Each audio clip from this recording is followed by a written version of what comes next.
Welcome friends, आज की video में हम देखेंगे यूपी पुलिस का एग्जाम जो होने वाला है उसके जीके जीएस के क्वेश्चन। दोस्तों, इस सेट में हमारे द्वारा टॉप 50 क्वेश्चन लिए गए हैं जो कि प्रीवियस ईयर के पेपर को देखते हुए बनाए गए हैं। दोस्तों, इस सेट से आपके एग्जाम में 5 से 10 मार्क्स तक पूछे जाने की संभावना है, इसलिए जितना हो सके इस वीडियो को अपने दोस्तों में भी शेयर करें। तो चलिए मैं इस वीडियो को शुरू करता हूं। आज का हमारा पहला प्रश्न है कि उत्तर प्रदेश की सबसे लंबी नहर कौन सी है जो बनबासा नेपाल सीमा के पास शारदा नदी से निकलती है। दोस्तों, यह क्वेश्चन आपके एग्जाम के लिए वेरी वेरी इंपॉर्टेंट है और 100% आपके एग्जाम में पूछा जाएगा। तो यह नदी है दोस्तों शारदा नहर, और इससे रिलेटेड जो व्याख्या है दोस्तों ये आपके एग्जाम के लिए काफ़ी महत्वपूर्ण है और इससे काफ़ी प्रश्न आपके एग्जाम में पूछे जाएंगे, इसलिए वीडियो पॉज करके हो सके तो इसका व्याख्या आप खुद से भी पढ़ने की कोशिश करेंगे। शारदा नहर उत्तर प्रदेश की सबसे बड़ी और लंबी नहर प्रणाली है। इसका निर्माण जो हुआ था ये 1920 में हुआ था, ये आपको याद रखना है, और 1928 में यह पूरी तरह बनकर तैयार हुआ था। इससे यूपी के लाखों हेक्टेयर खेतों की सिंचाई की जाती है। तो निर्माण 1920 में शुरू हुआ और पूरी तरह से 1928 में बनकर रेडी हुआ, ये आपको याद रखना है। हमारा अगला प्रश्न है, जैन धर्म के 24वें तीर्थकर और अंतिम तीर्थकर महावीर स्वामी का जन्म प्राचीन काल में कहाँ हुआ था। तो दोस्तों यह हुआ था कुंडग्राम वैशाली में। दोस्तों, यदि आपको वीडियो अच्छा लग रहा हो तो इस वीडियो को लाइक और अपने दोस्तों में इस वीडियो को शेयर जरूर करें, और अब तक आप हमारे चैनल से नहीं जुड़े हैं तो हमारे चैनल को सब्सक्राइब करके जुड़ जाएं ताकि ऐसे क्वेश्चन हम आपको बताएं जो आपके एग्जाम में हुबहू आ सके। हमारा इस प्रश्न का आप व्याख्या देखेंगे कि महावीर स्वामी का जन्म 540 ईसा पूर्व के आसपास वैशाली के पास कुंडग्राम बिहार में हुआ था। इन्हें जैन धर्म का वास्तविक संस्थापक माना जाता है। इन्होंने पावापुरी में मोक्ष यानी निर्माण प्राप्त किया था, यानी इनकी मृत्यु हुई थी। हमारा अगला प्रश्न है कि भारतीय संविधान के किस भाग में को भारत का मेग्ना कार्टा कहा जाता है। तो दोस्तों वह भाग है भाग 3, मौलिक अधिकार। इस प्रश्न का आप व्याख्या देखेंगे कि संविधान के भाग 3 को, जो कि अनुच्छेद 12 से 35 में नागरिकों के मौलिक अधिकारों का वर्णन है, इसे अमेरिका के संविधान से लिया गया है।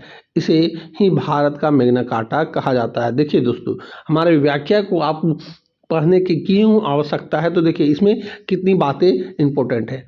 संविधान भाग 3 में यह वर्णित है और अनुच्छेद इसमें 12 से 35 है, और यह अमेरिका के संविधान से लिया गया है ये, और इसे भारत का मैग्ना कार्टा कहा जाता है। ये 3-4 बातें एक ही साथ व्याख्या में दिए गए हैं, इसलिए आपको व्याख्या खुद से भी पढ़ने की कोशिश करना चाहिए क्योंकि इससे काफ़ी प्रश्न आपके एग्जाम में पूछे जा सकते हैं।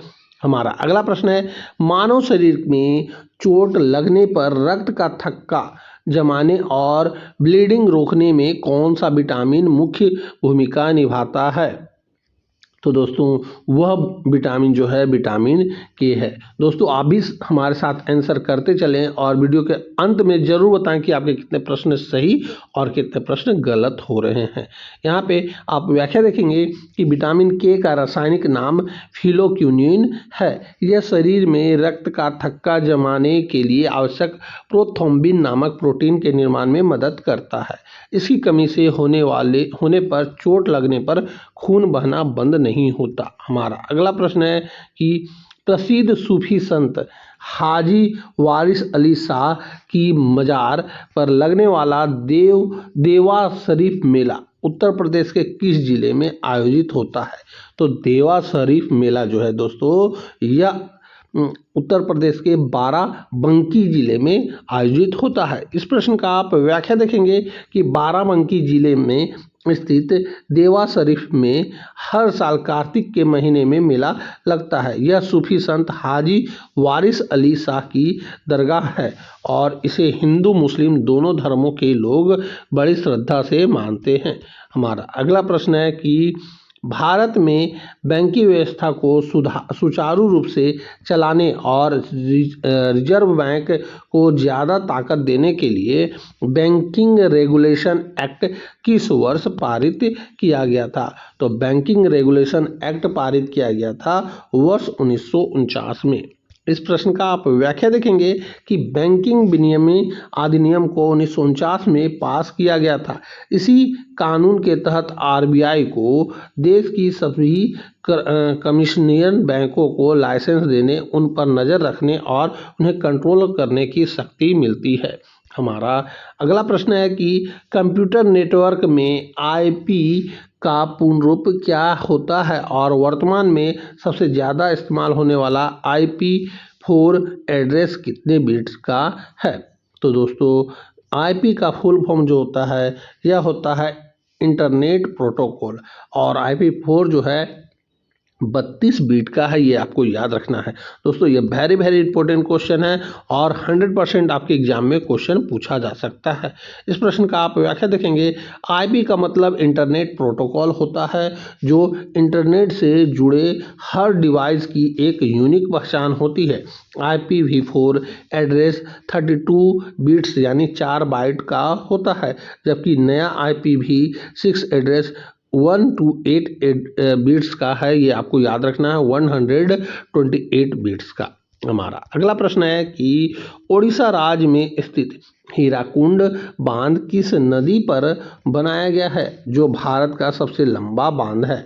तो दोस्तों हीराकुंड बांध महानदी पर बनाया गया है। यह इस प्रश्न का आप व्याख्या देखेंगे कि हीराकुंड बांध ओडिशा में महानदी पर बना है। इसकी मुख्य बांध की लंबाई लगभग 4.8 किलोमीटर है और कुल लंबाई 25.8 किलोमीटर है, जो इसे भारत और दुनिया के सबसे लंबे मिट्टी के बांधों में से एक बनाता है। हमारा अगला प्रश्न है कि आधुनिक भारतीय इतिहास में वर्ष 1916 का प्रसिद्ध लखनऊ समझौता मुख्य रूप से किन के बीच हुआ था? तो लखनऊ जो समझौता हुआ था दोस्तों, यह मुख्य रूप से इंडियन नेशनल कांग्रेस और ऑल इंडिया मुस्लिम लीग के बीच में हुआ था। इस प्रश्न का आप व्याख्या देखेंगे कि 1916 के लखनऊ अधिवेशन में कांग्रेस और मुस्लिम लीग एक मंच पर आए और आपसी समझौते पर हस्ताक्षर किए। इसी अधिवेशन में बाल गंगाधर तिलक और एनी बेसेंट के प्रयासों से कांग्रेस के नरम दल और गरम दल भी वापस एक हो गए थे।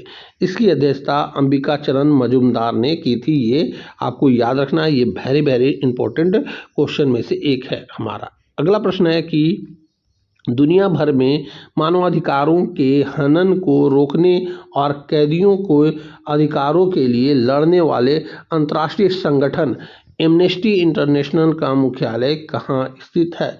तो दोस्तों इसका जो मुख्यालय स्थित है यह लंदन यूके में स्थित है।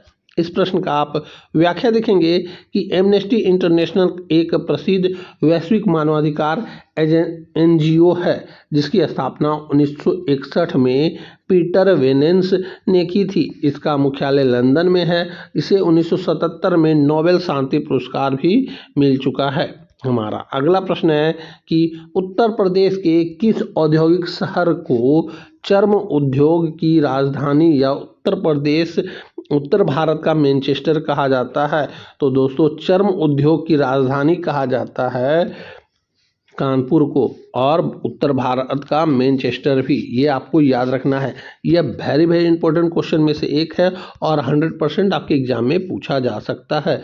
इस प्रश्न का आप व्याख्या देखेंगे कि कानपुर को चमड़े के बड़े व्यापार और जूतों जैकेट के कारखानों के कारण चर्म उद्योग का मुख्य केंद्र माना जाता है। साथ ही सूती वस्त्र उद्योग के पुराने इतिहास के कारण इसे उत्तर भारत का मैनचेस्टर भी कहते हैं। हमारा अगला प्रश्न है कि भारतीय संविधान में संसद के दोनों सदनों की संयुक्त बैठक का विचार किस देश के संविधान से प्रेरित है? तो दोस्तों यह प्रेरित है ऑस्ट्रेलिया के संविधान से। इस प्रश्न का आप व्याख्या देखेंगे कि ऑस्ट्रेलिया के संविधान से हमने संयुक्त बैठक यानी अनुच्छेद 108 और समवर्ती सूची का प्रावधान लिया है। इसके अलावा प्रस्तावना की भाषा भी ऑस्ट्रेलिया से ली गई है, ये आपको याद रखना है। हमारा अगला प्रश्न है, साफ मौसम में दिन के समय आकाश का रंग नीला दिखाई देने का मुख्य वैज्ञानिक कारण क्या है? तो इसका मुख्य वैज्ञानिक कारण है प्रकाश का प्रकीर्णन। इस प्रश्न का आप व्याख्या देखेंगे कि जब सूरज का प्रकाश पृथ्वी के वायुमंडल में प्रवेश करता है तो हवा में मौजूद धूलकण के कारण कण और गैसों नीले, जिसकी तरंगदैर्घ्य सबसे कम होती है, को चारों तरफ बिखेर देती है। इस रेले प्रकीर्णन के कारण आसमान नीला दिखता है। हमारा अगला प्रश्न है कि पर्यावरण के प्रति जागरूकता फैलाने के लिए दुनिया भर में हर साल विश्व पर्यावरण दिवस किस तारीख को मनाया जाता है? तो दोस्तों, हर साल विश्व पर्यावरण दिवस मनाया जाता है 5 जून को। इस प्रश्न का आप व्याख्या देखेंगे कि संयुक्त राष्ट्र द्वारा 1972 में स्टॉकहोम सम्मेलन के दौरान इसकी घोषणा की गई थी और पहला विश्व पर्यावरण दिवस 5 जून 1974 को मनाया गया था। 22 अप्रैल को पृथ्वी दिवस और 16 सितंबर को ओजोन दिवस के रूप में मनाया जाता है। हमारा अगला प्रश्न है कि मौर्य सम्राट अशोक के किस प्रसिद्ध शिलालेख में हमने उनके जीवन को बदलने वाले कलिंग युद्ध यानी 261 ईसा पूर्व और उनके हृदय परिवर्तन की जानकारी मिलती है? तो दोस्तों, यह मिलती है 13वां शिलालेख में। दोस्तों, यदि आपको वीडियो अच्छा लग रहा हो तो इस वीडियो को लाइक और इस वीडियो को अपने दोस्तों में भी शेयर करें। हमारा इस प्रश्न का आप व्याख्या देखेंगे कि अशोक के 13वें शिलालेख में कलिंग युद्ध के भयानक नरसंहार का वर्णन है, जिसे देखकर अशोक का दिल भर आया और उन्होंने भेरी घोष को छोड़कर धम्म घोष यानी शांति धर्म का रास्ता अपना लिया। भेरी घोष का मतलब होता है युद्ध और धम्म घोष का मतलब होता है शांति और धर्म। ये आपको याद रखना है। हमारा अगला प्रश्न है कि उत्तर प्रदेश का वह कौन सा एकमात्र जिला है जो 3 तरफ से मध्य प्रदेश राज्य की सीमा से घिरा हुआ है? तो दोस्तों, उस जिले का नाम है ललितपुर। लात मारिएगा तो बीच में मारिएगा, बीच यानी कि मध्य प्रदेश से तीनों रूप ओर से कौन घिरा हुआ है? तो ललितपुर। दोस्तों, अब तक आप हमारे चैनल से यदि नहीं जुड़े हैं तो हमारे चैनल को सब्सक्राइब करके जुड़ जाएं, ताकि ऐसे ही आपके पास हमारे द्वारा जो वीडियो अपलोड किया जाए उसका नोटिफिकेशन सबसे पहले मिल सके। यहाँ पे इस प्रश्न का आप व्याख्या देखेंगे कि ललितपुर जिला यूपी के नक्शे में नीचे की तरफ लटका हुआ है और यह पश्चिम, दक्षिण और पूर्व तीनों दिशाओं में मध्य प्रदेश से घिरा है। यह केवल उत्तर दिशा में यूपी के झांसी जिले से जुड़ा हुआ है, ये आपको याद रखना है। दोस्तों, यह क्वेश्चन आपके एग्जाम में 100% पूछा जाएगा, इसलिए जब भी ललितपुर पूछा जाए यानी लात मारने वाली बात पूछा जाए तो मध्य प्रदेश से यह सटा है, यूपी का इलाका। हमारा अगला प्रश्न है कि भारतीय कर व्यवस्था के अंतर्गत वस्तु एवं सेवा कर के तहत वर्तमान में अधिकतम टैक्स स्लैब कितने प्रतिशत निर्धारित है? तो दोस्तों, अधिकतम टैक्स प्रतिशत जो निर्धारित है यह 28% है। ये आपको याद रखना है, 28%। इस प्रश्न का आप व्याख्या देखेंगे कि भारत में मुख्य रूप से 4 जीएसटी टैक्स स्लैब हैं, 5%, 12%, 18% और 28%। लग्जरी और हानिकारक चीज़ों जैसे तंबाकू, कार, वॉशिंग मशीन पर सबसे ज़्यादा 28% का टैक्स लगाया जाता है। हमारा अगला प्रश्न है कि साइबर सुरक्षा की भाषा में एक कंप्यूटर वर्म और एक सामान्य वायरस के बीच सबसे बड़ा और मुख्य अंतर क्या है? तो दोस्तों, इसमें जो मुख्य अंतर है यह वर्म को खुद को फैलाने के लिए किसी मानवीय हस्तक्षेप या होस्ट फाइल जैसे कोई ऐप या डॉक्यूमेंट की जरूरत नहीं होती। इस प्रश्न का आप व्याख्या देखेंगे कि एक समान वायरस को एक्टिव होने के लिए यूजर द्वारा किसी संक्रमित फाइल को खोलने की जरूरत होती है, लेकिन वर्म एक स्वतंत्र सॉफ्टवेयर होता है जो नेटवर्क में घुसते ही खुद ब खुद अपनी लाखों कॉपियां बनाकर पूरे कंप्यूटर नेटवर्क को जाम कर देता है। हमारा अगला प्रश्न है कि संयुक्त राष्ट्र की विशेष एजेंसी विश्व स्वास्थ्य संगठन की स्थापना किस तिथि को हुई थी और इसका मुख्यालय कहाँ स्थित है? तो दोस्तों इसका जो मुख्यालय स्थित है यह जिनेवा में स्थित है और इसकी स्थापना 7 अप्रैल 1948 को हुई थी।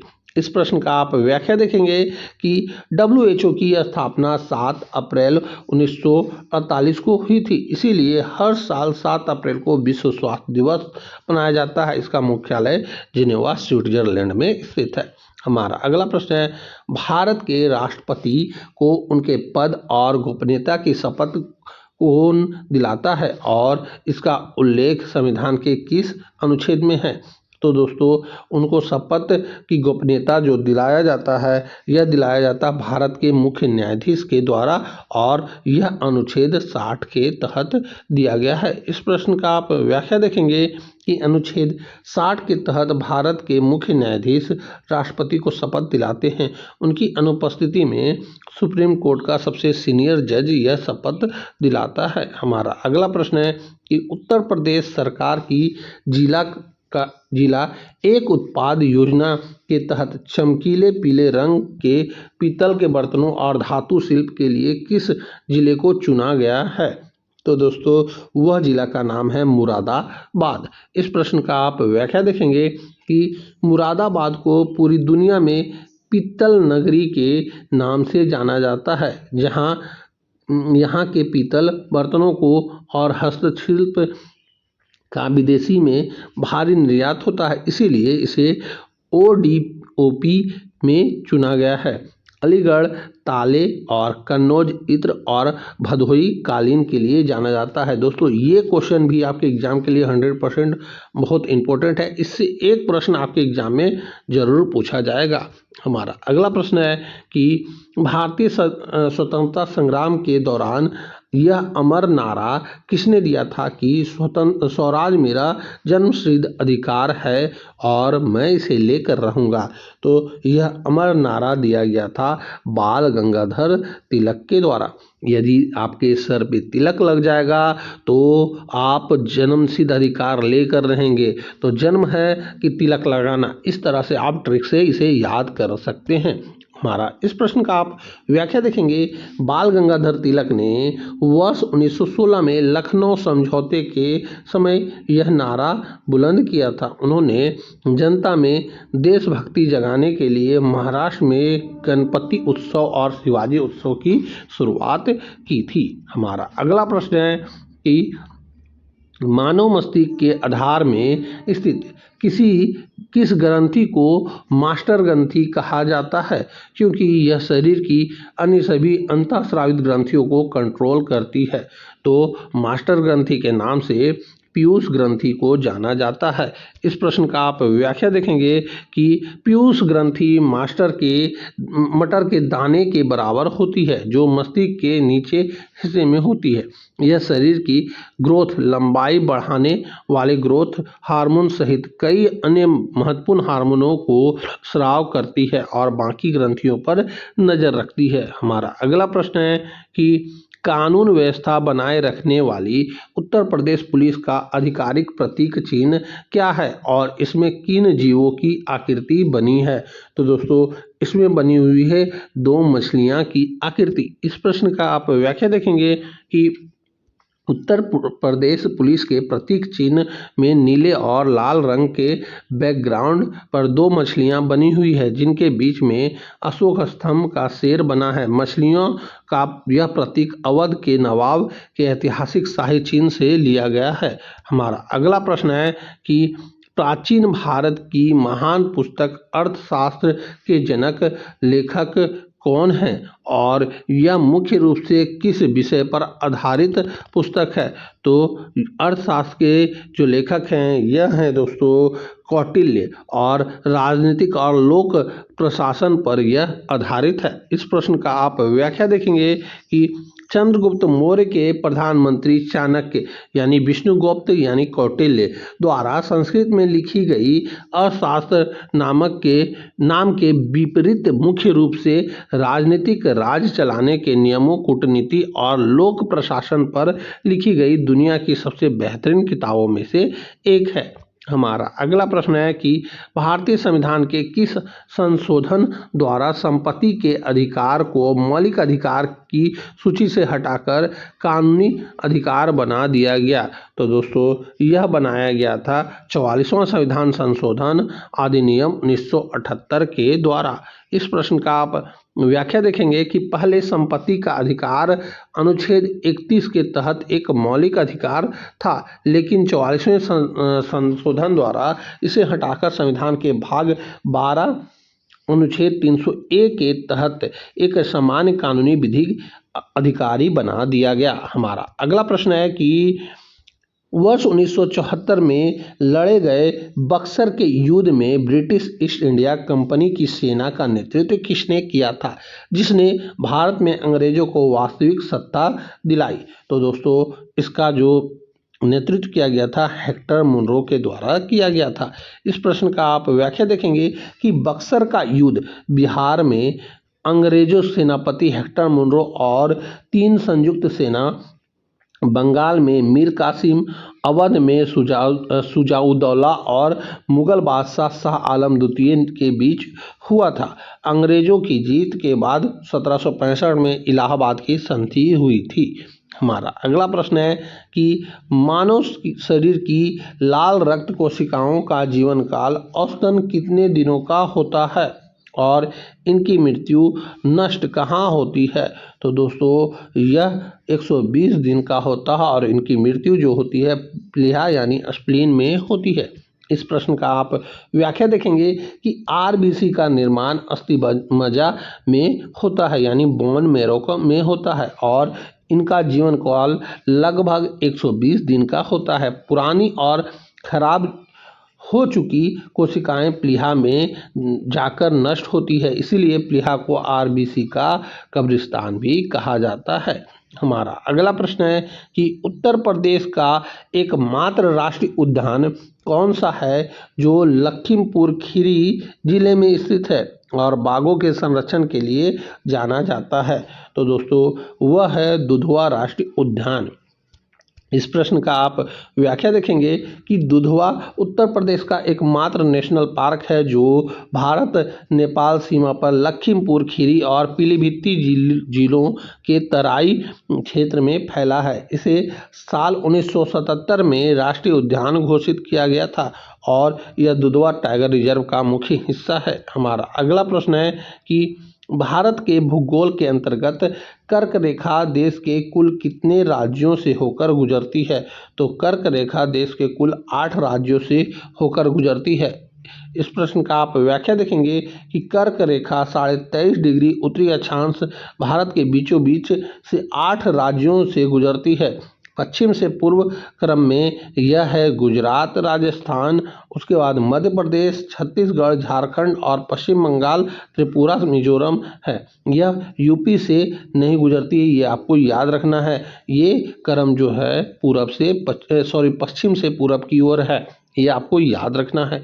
हमारा अगला प्रश्न है कि साइबर सुरक्षा के संदर्भ में उस खतरनाक सॉफ्टवेयर को क्या कहते हैं जो खुद को एक उपयोगी या सुरक्षित ऐप दिखाकर कंप्यूटर में घुसता है और पीछे से हैकर्स के लिए रास्ता खोल देता है? तो उसे कहा जाता है ट्रोजन हॉर्स। इस प्रश्न का आप व्याख्या देखेंगे कि प्राचीन ग्रीक इतिहास के लकड़ी के घोड़े की कहानी पर आधारित यह वायरस बाहर से बिल्कुल सुरक्षित गेम या सॉफ्टवेयर जैसा दिखता है, लेकिन जैसे ही यूजर इसे डाउनलोड करता है यह कंप्यूटर का पूरा कंट्रोल गुप्त रूप से हैकर को दे देता है। हमारा अगला प्रश्न है कि भारत में दूध उत्पादन को बढ़ाने और डेयरी उद्योग को मजबूत करने के लिए चलाई गई श्वेत क्रांति के जनक कौन माने जाते हैं? तो दोस्तों श्वेत क्रांति के जनक माने जाते हैं वर्गीज कुरियन। इस प्रश्न का आप व्याख्या देखेंगे कि डॉक्टर वर्गीज कुरियन को भारत का मिल्कमैन कहा जाता है। उन्हीं के प्रयासों से 1970 में ऑपरेशन फ्लड शुरू हुआ था। जिससे भारत को दुनिया का सबसे बड़ा दूध उत्पादक देश बना दिया। अमूल की सफलता के पीछे भी उन्हीं का हाथ है। हमारा अगला प्रश्न है कि उत्तर प्रदेश पुलिस और प्रशासनिक व्यवस्था के तहत पूरे राज्य की पुलिस फोर्स का सर्वोच्च और मुख्य अधिकारी कौन होता है? तो दोस्तों यह होता है पुलिस महानिदेशक यानी डीजीपी।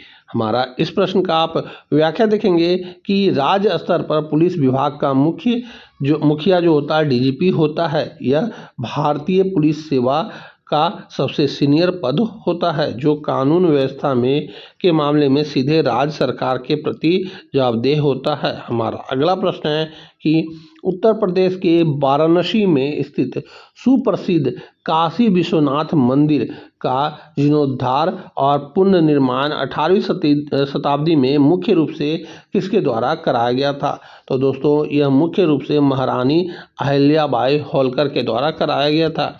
इस प्रश्न का आप व्याख्या देखेंगे कि औरंगजेब द्वारा मूल मंदिर को क्षति पहुंचाने के बाद इंदौर की मराठा शासक महारानी अहिल्याबाई होलकर ने 1780 में इस पवित्र 12 ज्योतिर्लिंगों में से एक काशी विश्वनाथ मंदिर का भव्य पुनर्निर्माण कराया था। हमारा अगला प्रश्न है कि संयुक्त राष्ट्र की प्रसिद्ध संस्था यूनेस्को शिक्षा विज्ञान और सांस्कृतिक संगठन का मुख्यालय किस अंतर्राष्ट्रीय शहर में स्थित है? तो दोस्तों यह स्थित है फ्रांस पेरिस में। इस प्रश्न का आप व्याख्या देखेंगे कि यूनेस्को की स्थापना 16 नवंबर 1945 को हुई थी। इसका मुख्य काम दुनिया भर में शिक्षा विज्ञान और सांस्कृतिक धरोहर जैसे भारत के ताजमहल लाल किला को संरक्षित करना है। इसका मुख्यालय पेरिस फ्रांस में है।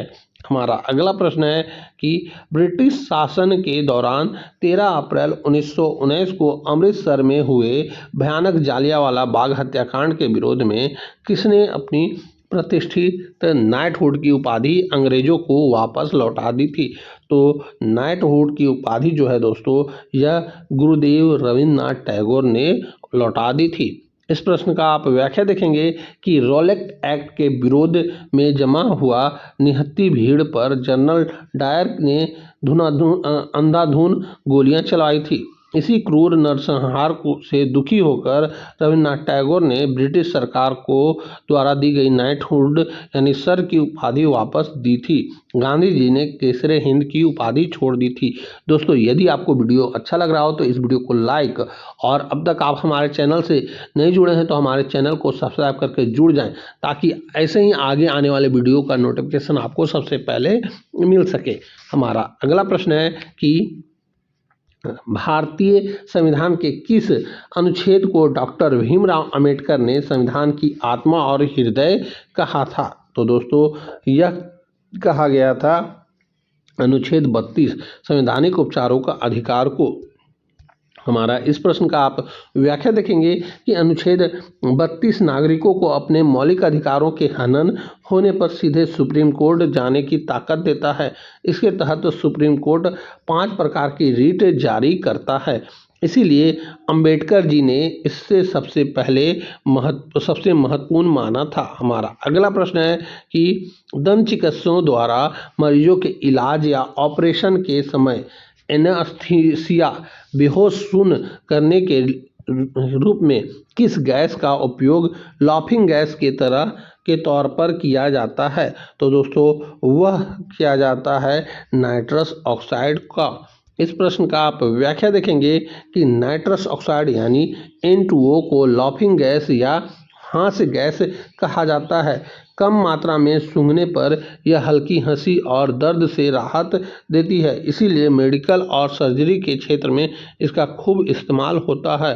हमारा अगला प्रश्न है कि उत्तर प्रदेश का कौन सा जिला कांच के समान विशेषकर खूबसूरत कांच की चूड़ियां के निर्माण के लिए पूरी दुनिया में सुहाग नगरी के नाम से प्रसिद्ध है? तो दोस्तों यह प्रसिद्ध है फिरोजाबाद। इस प्रश्न का आप व्याख्या देखेंगे कि फिरोजाबाद को यूपी की कांच नगरी या सुहाग नगरी कहते हैं। यहाँ पिछले 200 से अधिक सालों से कांच की चूड़ियाँ, झूमर और कांच के बर्तन बनाने का काम घरेलू और बड़े स्तर पर किया जा रहा है। इसे ओडीओपी में भी शामिल किया गया है। हमारा अगला प्रश्न है कि भारत में मीठे या ताजे पानी की सबसे बड़ी प्राकृतिक झील कौन सी है जो जम्मू कश्मीर राज्य में स्थित है? तो दोस्तों वह झील का नाम है बुल्लर झील। दोस्तों यदि आपको वीडियो अच्छा लग रहा हो तो इस वीडियो को लाइक और अपने दोस्तों में इस वीडियो को शेयर जरूर करें।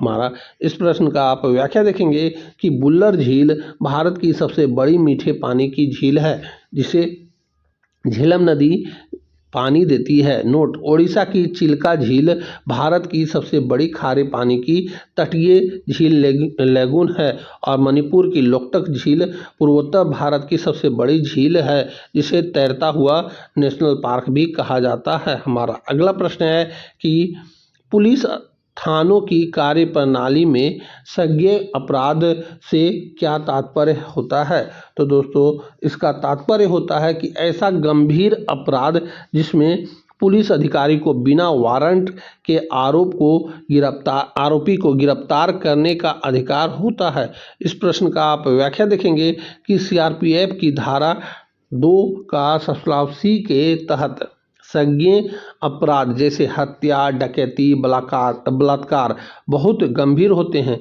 इसमें समाज की सुरक्षा को देखते हुए पुलिस को इतनी शक्ति होती है कि वह बिना मजिस्ट्रेट के आदेश या वारंट के तुरंत एक्शन ले सकती है और जांच शुरू कर सकती है। हमारा अगला प्रश्न है कि खेल के क्षेत्र में दिया जाने वाला भारत का सर्वोच्च खेल सम्मान कौन सा है जिसका नाम पहले राजीव गांधी खेल रत्न था? तो दोस्तों यह था मेजर ध्यानचंद खेल रत्न पुरस्कार। इस प्रश्न का आप व्याख्या देखेंगे कि साल 2021 में भारत सरकार ने देश के सबसे बड़े खेल पुरस्कार का नाम बदलकर हॉकी के जादूगर मेजर ध्यानचंद के नाम पर रख दिया।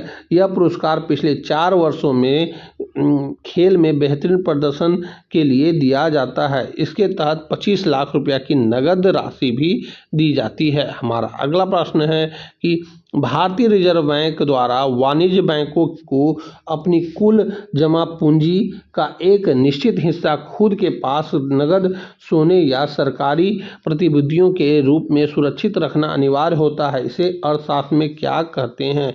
तो दोस्तों इसे अर्थशास्त्र में कहा जाता है वैधानिक तरलता अनुपात यानी SLR, स्टैट्यूटरी लिक्विडिटी रेशियो। हमारा इस प्रश्न का आप व्याख्या देखेंगे कि बैंकों को अपनी कुल जमा का एक हिस्सा खुद के पास लिक्विड रूप में रखना होता है जिसे SLR कहते हैं। वहीं जब बैंक अपना कुछ पैसा कैश के रूप में RBI के पास जमा रखते हैं तो उसे CRR कहते हैं यानी कैश रिजर्व रेशियो। हमारा अगला प्रश्न है कि वर्ष 1950 में जब उत्तर प्रदेश का नामकरण हुआ तब स्वतंत्र भारत में उत्तर प्रदेश के पहले मुख्यमंत्री बनने का गौरव किसे प्राप्त हुआ? तो दोस्तों यह प्राप्त हुआ था गोविंद बल्लभ पंत को। इस प्रश्न का आप व्याख्या देखेंगे कि पंडित गोविंद बल्लभ पंत उत्तर प्रदेश के पहले मुख्यमंत्री थे जो 1947 से 54 तक स्वतंत्रता संग्राम में उनके महान योगदान के लिए उन्हें साल 1957 में भारत के सर्वोच्च नागरिक सम्मान भारत रत्न से भी नवाजा गया था। ये आपको याद रखना है और दोस्तों यह क्वेश्चन आपके एग्जाम में 100% पूछा भी जाएगा। हमारा अगला प्रश्न है महात्मा गांधी के नेतृत्व में वर्ष 1942 में शुरू किए गए भारत छोड़ो आंदोलन के दौरान उन्होंने कौन सा प्रसिद्ध नारा दिया था जो देश के कोने कोने में गूंज उठा था? तो दोस्तों वह नारा था करो या मरो। इस प्रश्न का आप व्याख्या देखेंगे कि 8 अगस्त 1942 को बॉम्बे के ग्वालियर टैंक मैदान में गांधी जी ने अंग्रेजों के खिलाफ अंतिम बड़ा आंदोलन भारत छोड़ो आंदोलन शुरू किया और देशवासियों को करो या मरो का ऐतिहासिक मंत्र दिया। हमारा अगला प्रश्न है कि वर्तमान नियमों और हालिया संवैधानिक संशोधनों के अनुसार भारत की लोकसभा में सदस्यों की अधिकतम संख्या कितनी हो सकती है?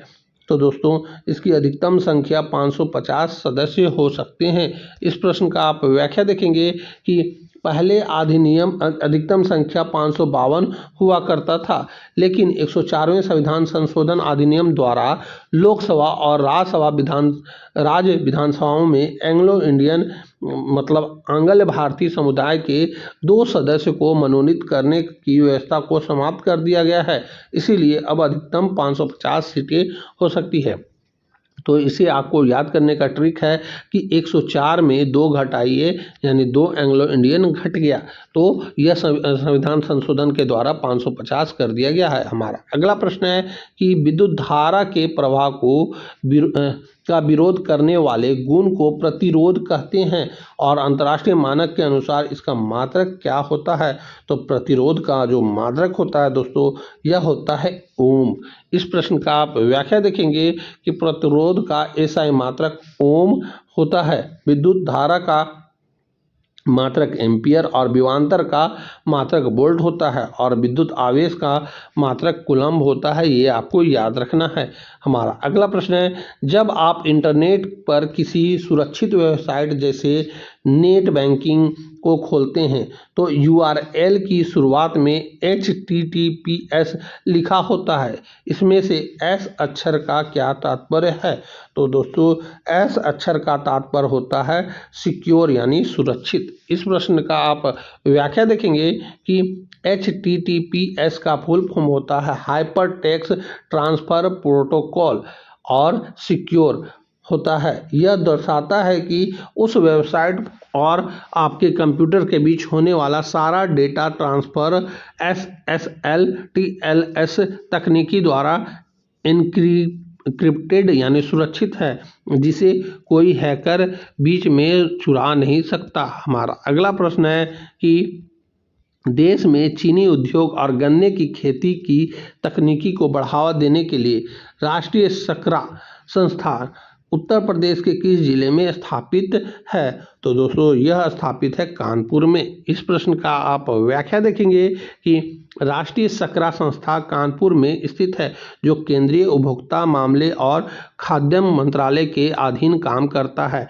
नोट, भारतीय गन्ना अनुसंधान संस्था IISR लखनऊ में स्थित है। दोनों में कंफ्यूज नहीं होना है, ये आपको याद रखना है। हमारा अगला प्रश्न है कि सूर्य से आने वाली हानिकारक परावैंगनी किरणें को सोखकर त्वचा कैंसर से हमारी रक्षा करने वाली ओजोन परत मुख्य रूप से वायुमंडल की किस परत में पाई जाती है। तो दोस्तों यह सभी को समान रूप से देखता है, ओजोन यानी समताप मंडल में पाया जाता है। यह ट्रिक से आप इसे याद कर सकते हैं। इस प्रश्न का आप व्याख्या देखेंगे कि ओजोन परत पृथ्वी की सतह से लगभग 15 से 35 किलोमीटर की ऊपर समताप मंडल में पाई जाती है। रेफ्रिजरेटर और AC से निकलने वाली क्लोरोफ्लोरोकार्बन गैस इस परत को सबसे ज़्यादा नुकसान पहुंचाती है। तो दोस्तों यहीं पे हमारा यह सेट का 50 क्वेश्चन पूरा होता है। इस सेट से आपके एग्जाम में 10 से 15 मार्क्स तक पूछे जाने की संभावना है दोस्तों, इसलिए जितना हो सके इस वीडियो को अपने दोस्तों में भी शेयर करें। और अब तक आप हमारे चैनल से नहीं जुड़े हैं तो हमारे चैनल को सब्सक्राइब करके जुड़ जाएं, ताकि आगे आने वाले वीडियो का नोटिफिकेशन आपको सबसे पहले और समय रहते मिल जाए। तो दोस्तों यहीं पे हम इस वीडियो को समाप्त करते हैं। अब हम आपसे मिलेंगे अगली वीडियो में, तब तक के लिए जय हिंद, वंदे मातरम।